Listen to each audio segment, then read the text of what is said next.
माननीय पत्रकार साहब लोग, हमें रीवा 23 जुलाई को कांग्रेस पार्टी के रीवा शहर के वार्ड क्रमांक 25 के पूर्व पार्षद मोहम्मद साबिर अंसारी पत्नी हमारी पत्रकारों से चर्चा करते हुए कहा कि उनकी पत्नी वार्ड क्रमांक 25 में वर्तमान पार्षद है। आज समाचार पत्रों से हमें पेपरों से ये मिला कि हमें उस जमीन न्यूज़ चैनलों के प्रसारित समाचार देखकर मुझे आश्चर्य हुआ, जिसमें मध्य प्रदेश शासन की भूमि पर अवैध रूप से भवन निर्माण का आरोप मेरे और मेरे पत्नी द्वारा लगाया गया। हमारी पत्नी पर गंभीर आरोप लगाया गया।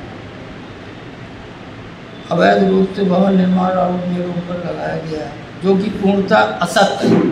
इस भूमि से मेरा कोई लेना देना नहीं है। किस वार्ड का मामला है और क्या वार्ड क्रमांक 25 एकता वार्ड बाढ़ सागर कॉलोनी समान। क्या निर्माण कार्य चल रहा है? निर्माण का आरोप है? निर्माण का आरोप के अवैध रूप से जो मकान दुकान बनाया जा रहा है वहाँ पे एक निर्माण हो रहा है। बेचने वाले दूसरे हैं, खरीदने वाले दूसरे हैं। हमें इससे क्या लेना? जो निर्माण कार्य चल रहा है वो आपका है या नहीं? नहीं, हमें मेरे नहीं। किसके द्वारा आरोप लगाया जा रहा है कि आपके हमारे ही एक पार्टी के पदाधिकारी हैं जो कि हमारे ऊपर गंभीर आरोप लगाए हुए हैं। पूर्णतः निराधार असत्य है एवं मेरी पत्नी वार्ड में 4 बार से हम लोग पार्षद हो रहे हैं उस वार्ड से,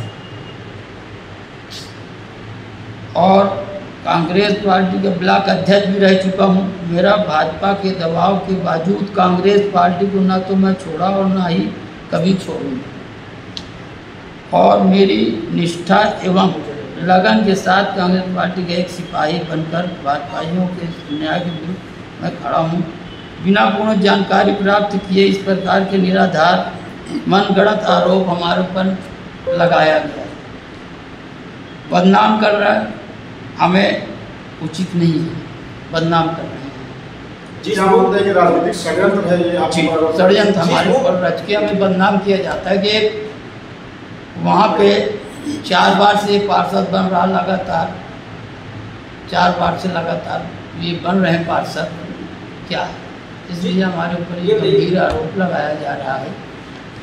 वो ज़मीन अभी हमने 3-4 महीना पहले ही, 5 महीने बल्कि 6 महीना पहले पार्क के लाने माननीय महापौर जी को कागज दिया हूँ, माननीय कमिश्नर साहब को भी दिया हूँ, और माननीय हमारे यहाँ जो इंजीनियर हैं उनको भी दिया गया है। आपकी पत्नी पार्षद है? जी, श्रीमती जरीना बेगम। कितनी बार पार्षद? 4 बार से पार्षद? 2 बार से। और हम आप भी पार्षद? जब पुरुष हो जाता तो हम जीत जाते, महिला हो जाता तो उनको जिता लेते, और वो भी सामान्य सीट जीत के आते। ये बताइए, जिस जमीन की बात हो रही है जी, उस जमीन में अतिक्रमण है, मानते हैं? कब्जा किया जा रहा हुआ है जमीन, कब्जा किया जा रहा है, निर्माण कार्य जारी है? नहीं, खुला हुआ है पूरी जमीन। वहाँ पे खुली है, पार्क लाने चिन्हित किए हैं। जमीन में साइड में अप्रोच में कुछ अतिक्रमण किया जा रहा है, उसमें जो काम इनका मानना है कि इनके द्वारा किसी प्रकार का अतिक्रमण नहीं किया जा रहा है, न कोई निर्माण किया जा रहा है, जिसकी जानकारी कोई बिना जानकारी लिए इनके ऊपर आरोप लगाया गया, जो गलत है। यह कौन लगा रहा है? कौन है?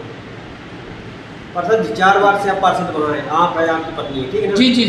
वहाँ पे आप ही के वार्ड में आप ही के द्वारा एक वही शासकीय जमीन पे नगर निगम का रास्ता डलवा दिया गया है, उसकी परमिशन आपने ली थी कहीं से कुछ? वहाँ पे जो रोड और नाली तो प्राइवेट में बन गया था चक्की के बगल से, और प्राइवेट जो सड़क बना था तो बिल्कुल कमिश्नर वहाँ से टेंडर वर्क आर्डर के बिल्कुल तो काम ही नहीं होता है। जमीन वो शासकीय जमीन, मध्य प्रदेश शासकीय जमीन पे नगर निगम सड़क बिल्कुल बनती, रोड वाली क्या पार्क बना दिए, अटल पार्क बना दिए, क्या क्या नहीं बना दिए हैं रीवा शहर। चिरौला मंदिर क्या था, शासकीय तालाब तो क्या बन गया, रानी तालाब क्या बन गया, सभी चीज़ के तो उदाहरण है ना। अब उसको भी पार्क हम बनाने, बल्कि मेन रोड जो बस स्टैंड वाली रोड है उसमें तो हमने दुकान बनाने के लाने कमिश्नर साहब से ये भी बोला दुकान बने, आय बढ़ेगी हमारे नगर निगम की, कम से कम 2500 दुकान बनेगी, नीचे 25 ऊपर 50 दुकान, आय बढ़ जाएगी हमारे, और उसमें पार्किंग बन जाते, बच्चों को खेलने के लाने भी हो जाएगा। सेफ जमीन पड़ी हुई है पूरी। देखिए हम लोग भी वीडियो देखे हैं, कोई बाहर से हम लोग नहीं है। बाढ़ जिस जमीन की बात हो रही है वहाँ अतिक्रमण है, आप पार्षद हैं, कभी वहाँ अतिक्रमण खाली करने की आप बात कही, कहीं कुछ शिकायत की? एक बार नहीं, कई बार हमने कमिश्नर साहब से कहा, तो वो बोले कि वो क्या होता है जो ठेला वाला चाट वोट लगवा देते हैं वहाँ पे, चौपाटी टाइप का आप लगवा लीजिए। हम कहना हमारा वहाँ पे ससुराल है, अभी शराब पी के यहाँ लड़ाई झगड़ा करते हैं, इतना पीते मैदान में, और जब चौपाटी बन जाएगी तो क्या हाल होगा वहाँ पे, रोज़ खूनी संघर्ष होगा दारू पी के वहाँ।